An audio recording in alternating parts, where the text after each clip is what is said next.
Hello, you wonderful people, and welcome to another episode of Super-Fanta-Fi. This being a show where I talk about TV shows of the supernatural, fantasy, and or science fictional genre. For today's episode, I'm going to talk about Season 1, Episode 8 of The Power. A lot of really interesting things went down in this episode, so let's break it down. Well, first and foremost, we're going to start off with Tundi and Tatiana's side of things. Obviously, Tundi's trying to go along with Declan, after his, finding out about Zoya and everything, because he was actually giving Declan a rundown about everything that was kind of happening in Carpathia and saying that,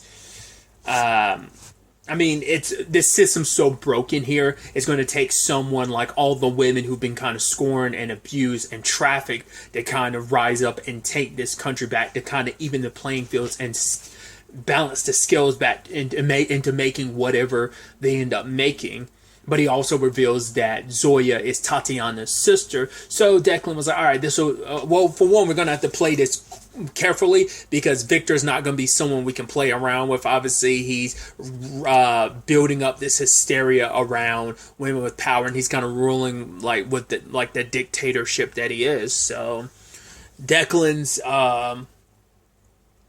questions that he could ask were heavily redacted on what he could ask. It was basically a puff piece. And the sad thing is that anytime Declan made a specific question, because I guess Victor doesn't know English, he ends up saying in Romanian, but he has Tatiana she's not only his arm candy, she's his mouth puppet in a sense, because it's supposed to mean more coming from, first and foremost, the fact is that she's the one that had to speak it, but he wants her to speak it because it's like, hey, the fact of the matter is the disparagement between rich and poor and what happened to these women, who cares about them? They're just playing the role of they want to make themselves seem as strong as men. That's all they're doing. Their quote unquote revolution doesn't mean anything. And having Tatiana say that in particular, especially when she's the one that's also got that little anchor monitor to make sure she doesn't conduct any electricity with her, because Victor doesn't know she has the power. So, and Tundi noticed it the moment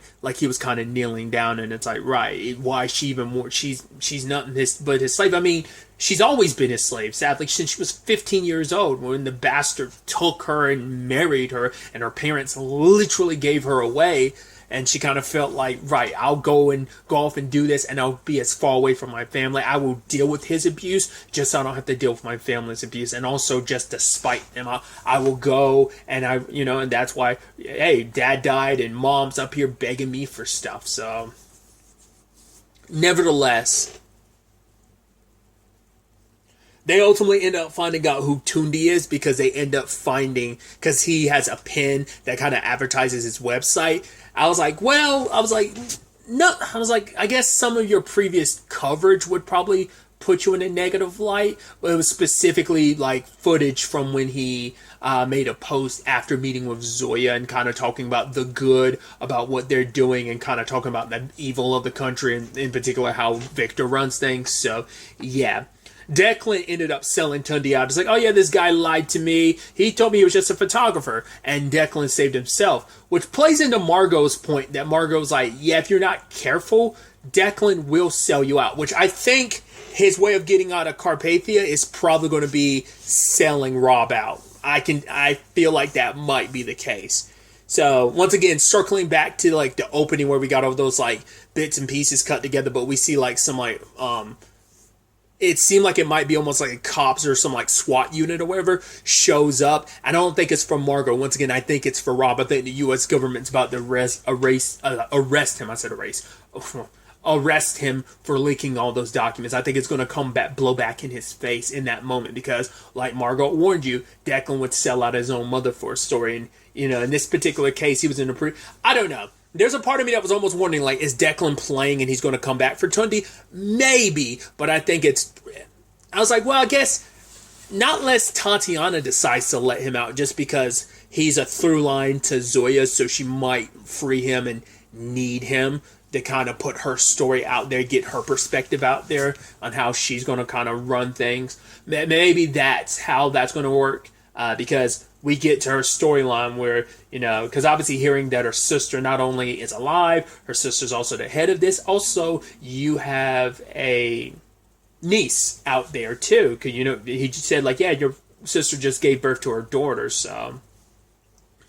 But when it's all said and done, Victor comes in. He's like complaining about the women, calling them whores, asking why his general hasn't done something about these whores yet. And so he ends up, kicking Tatiana's dog. Was it Vadim? And it's just because for her, it's like, all right, I literally have nothing. Everything else, I am your plaything. I am your toy. I'm your eye candy. I'm your arm candy. I'm everything. I'm just meant to be your little prized possession. I've always been that. The one thing I have in this palace that is 100% mine is this dog, because it's the only thing that like genuinely loves me and doesn't take from me and doesn't abuse me. And he's up there abusing the dog, and I was just kind of like, all right, I've had enough of your BS. Ends up, I was thinking she was going to electrocute him. Nope. Bashed his ever-living brains in. I was like, okay, so how are you going to work your way around this? So she has Salongo come in, frames Salongo for it, and kills her. I was like, that's super jacked up, considering like all of that stuff you were doing. Was that last episode, the whole Salongo stuff? Like the whole like, oh, let's switch lives. And it's like, I guess to some extent you kind of did, but you kind of didn't. Like she took the fall for this situation. And not saying you had this planned that far in advance. It was kind of a last minute thing, but you saw an opportunity. And so she's blaming it all on Salongo. It's like, oh my God, I tried so hard. And it's like, well, now that because she is the first lady, I mean, that's also the thing. The way the power structure works in that country, how that country treats women, it's like, would she even be able to slide into power? Like, because she made a promise to Salongo. It's like, oh, who's your family? Don't worry. I'll find them and I'll actually let them out. She's probably like, it's the least I can do since I'm going to be killing you and framing you for this murder. So, I mean, especially because that could backlash on her family. Who knows if they'll pick up the direct connection of who her... But it's like, if that's not taken care... I don't know if her family would suffer the ramifications for something she's accused of doing, like killing the president, but... Either way...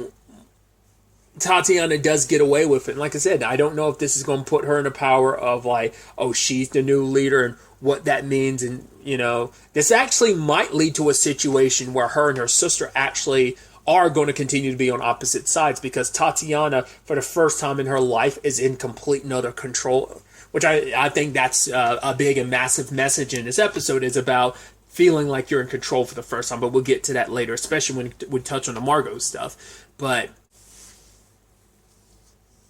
finishing up with the Tatiana stuff, I could easily see this being a thing of, I don't know, actually it feels 50-50 to me. It doesn't even feel like a 50% there's a chance she's going to join with her sister, everything's going to be copacetic, use her position, or she's going to stay on her side and relish in the power that's finally hers. Like, because after all the years of abuse, she's finally in a position. Will she try to make the country better? Who knows? It might just be a thing of, I don't care. I'm going to live the life I've been accustomed to now, but now I don't have to, like, have sex with Victor. I get to be my own person. I don't have to deal with his abuse. I don't ever have to, like, sleep with that disgusting bastard ever again. And that might put her in opposition with Zoya, where it's like, okay, like, I want you by my side, sister, but you kind of have to abandon this whole revolution thing. And together as sisters, we can be reunited again and we can be on top. But Zoya's not about that. It's like, no, I'm trying to set a good example for my daughter, what this country can mean. And once again, maybe that could easily end with Zoya swinging Tatiana to be on her side. Or maybe it's a twofold front of like, we pretend like we're at odds, but in actuality, I back you up and support you. Or maybe I'm doing that up front. I'm so curious to see what Tatiana does. Like, I feel like where her character is right now, it feels like she could easily join Zoya or stay exactly where she is and kind of relish in the power. Who knows? When you've been denied choice for most of your life like that, now that you have the opportunity, now that you're the person in charge, you're probably not going to be too willing to let that go. But like I said, we'll see how that all plays out. Another aspect to this episode is the Margot and Rob's family is getting interviewed, and they've got to put on this front like, hey, we're the greatest, perfect family, kind of look at us. Obviously, Maddie is not too copacetic with all of this. Obviously, talking about men got to go back to their place, which I'm like, regardless if you feel like, oh my God, men are being chastised, even if you want to feel like that, all men are being emasculated, yada, yada, yada, so on and so forth, right? how can you not hear the BS of like, this is where men are supposed to be? It's like, do you know how stupid you sound?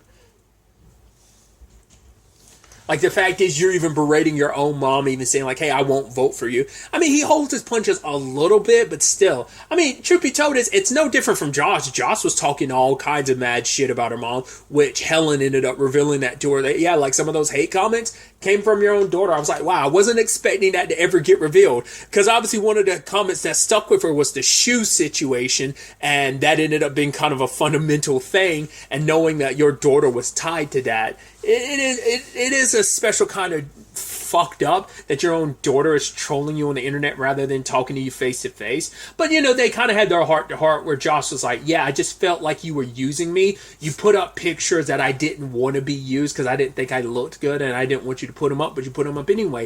It felt like you weren't listening to me, that you just wanted me to be perfect. And I had to, like, because you drew us, this entire family, into this political game the moment you threw your hat in it. None of us really signed up or asked for it, which is very true. And she had never really taken time to take a step back and think about what kind of pressure that put on Josh to, oh, I have to act a certain way, I have to be perfect in public because of who you are, because obviously anything I do and say will be used against you.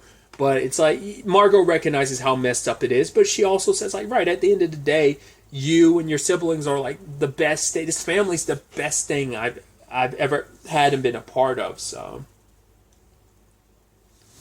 I did love the cute thing of them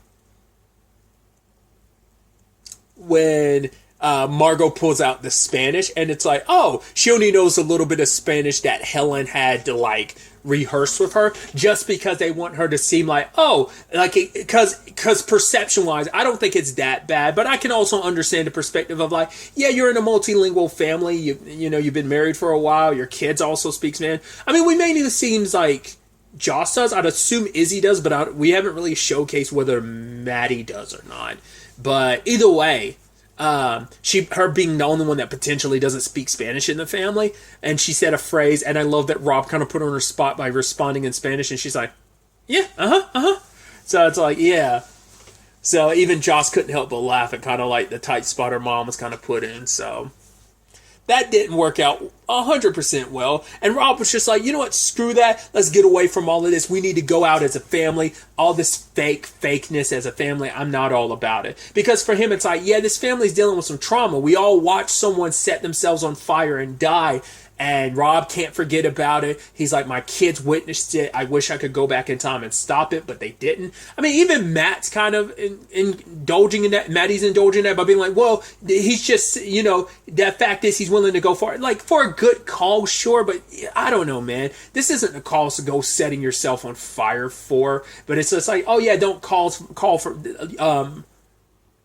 Urban Docs doesn't call for violence. It's like, yeah, but it doesn't change the fact is there are a good chunk of people who are out there committing violence in his name, and he doesn't really advocate for non-violence, you know? So that's where it's the thing of, it's easy to poke holes in it, but once again, when you already feel beaten down, once again, that's what any good cult is for. Once again, it's just fascinating, and I think that's the point of the direct parallel between Allie's cult that she's building versus the cult that Urban Docs is building. I'm so curious to find out who the hell he is. I wonder if we're going to find out it's the guy that Margot's running against, Daniel. I wonder if we're going to find out it's him.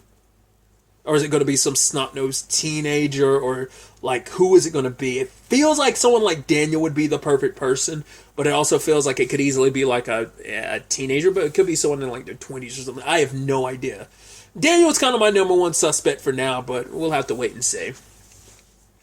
But also, Maddie, as I kind of alluded to last episode, I caught a glimpse of this in a preview, that Joss was pissed at him about something. I was like, he sent the video to of Ryan. He didn't do it last episode. He did it this episode because he was specifically pissed at his sister. But I think his expression seems like it speaks volumes. Where he seemed like yeah.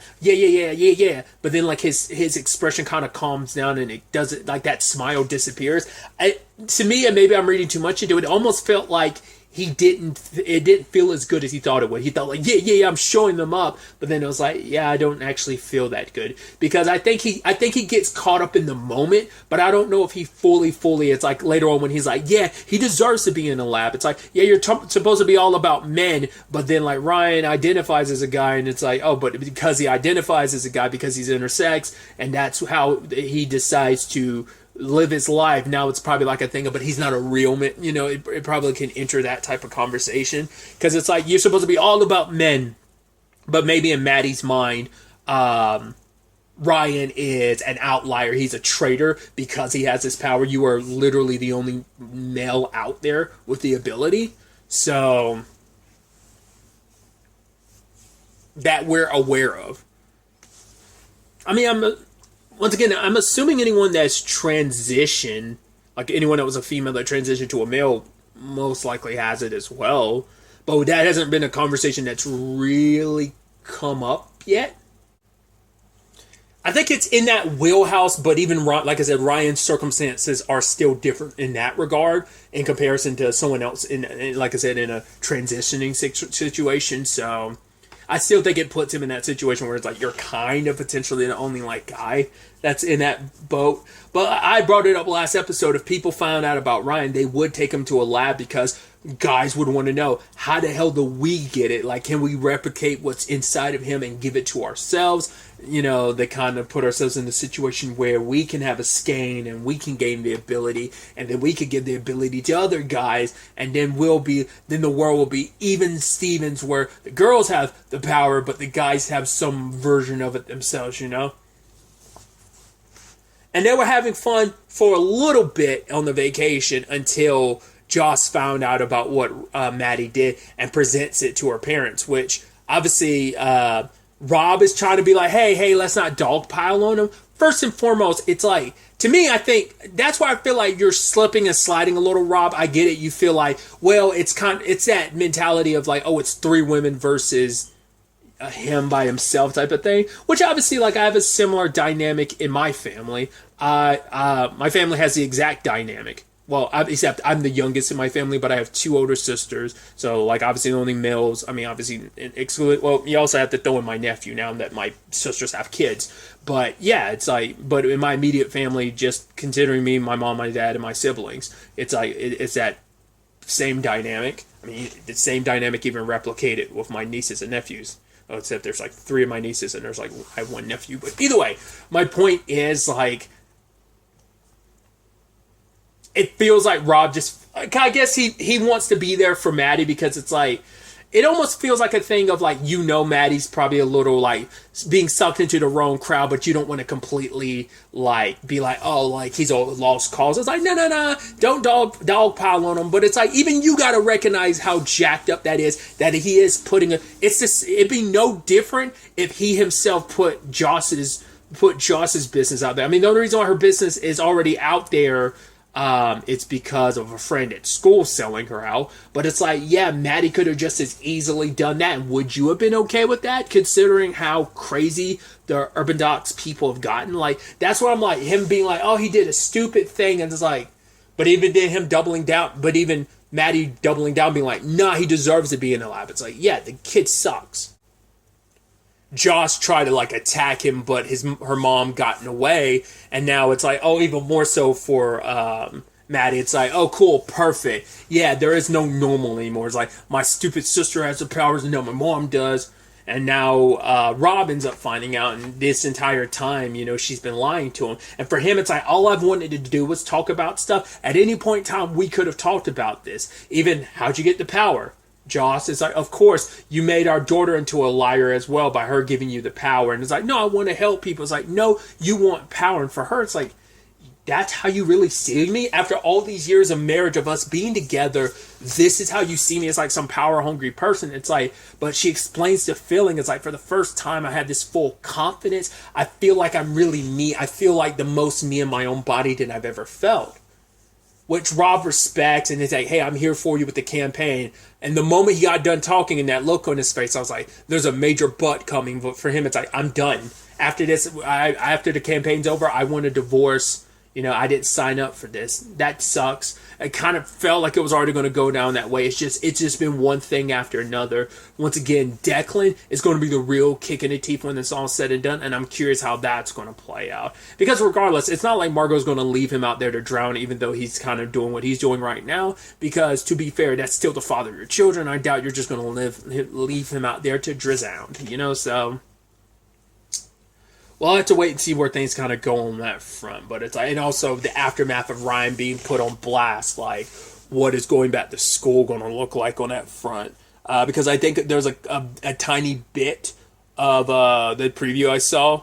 Because I tried to skip through it to make sure, I don't know, just to make sure there's no like post-credit scene or something like that. But yeah, I saw a little bit of like Joss back in school, so I'm like, yeah, it's really going to come to head. I'm curious how Ryan's family going to feel about that. It's all going to put him in a very interesting position. You also have Izzy being like, hey, when I get older, I'm going to have an EOD, right? And it's like, most likely. It's like, cool, then I'm going to vote for you, Mom, because she ended up seeing Allie's video, which is going viral, which this will kind of parallel a little bit with Allie and Roxy's, but we'll start with Roxy's, but it ties into Allie's story too. So, but the whole video of what happened, well, Allie, oh God, well, was it Lasange? Is the person who has the seizures that she helped fix, plus the baptism at the end of last episode.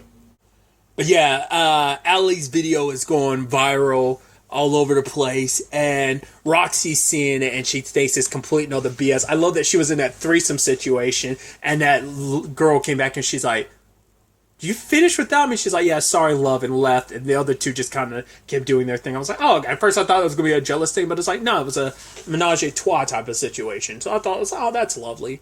So Roxy is gaining all the attention after her situation last episode of getting home due to pay up the last of his debt. So I was curious whether or not they realized Roxy did it or not. This confirms it this episode. It's like, yeah, they were congratulating her. At least like Daryl and Bernie were congratulating her for basically making a guy shit himself in a pool. So as for Ricky and Barbara, they both still have plenty enough beef with Roxy, but it's like, right, we'll celebrate you. She's officially turning 18. Thought she already was 18, but I guess she's always been on the cusp of turning 18, and now because also it's like, it's London. That's where they are. So, and then obviously like the drinking age in London is 18, isn't it? So, I think it is. So I was like, huh. I could have sworn, yeah, they were making a point of her turning 18. Regardless, I thought she was already 18, but maybe I was wrong. Either way, she's feeling herself because now it's like, hey, first, she's kind of happy about the fact is that, yeah, she finally got to be a part of her dad's operation. She's now getting a third of kind of everything. Obviously, it's getting split evenly between her, Ricky, and Daryl.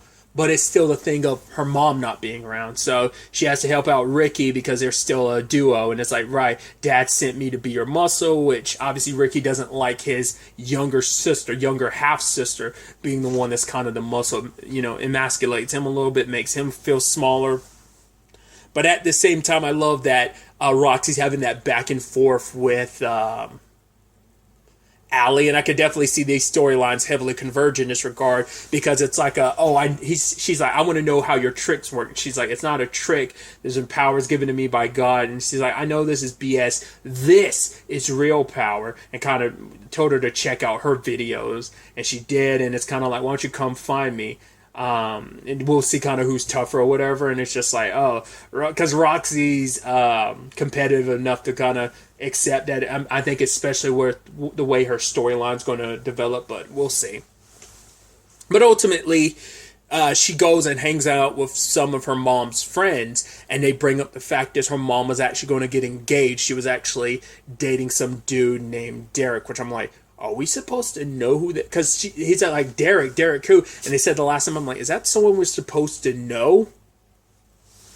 And so maybe he was I'm trying to think. Is that like a competitor of her dad's or something like that?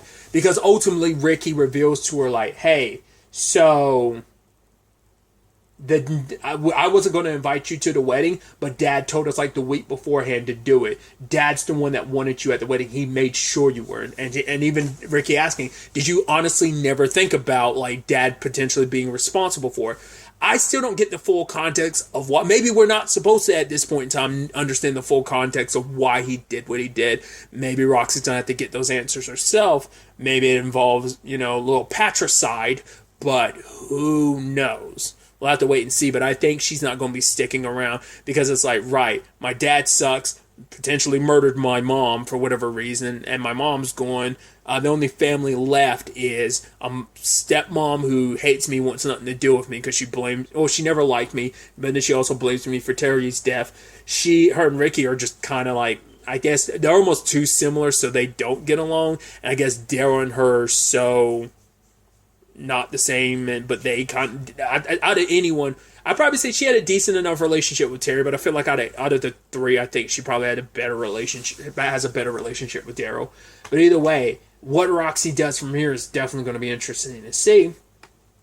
And then finally, circling around to the Allie situation, because Savannah posted her video and she also included Allie's face, which is a problem considering, hey, you're wanted for murder in Alabama, so that's not cool. But she opened up to Sister Maria, who completely understood because it's like, hey, you were defending yourself.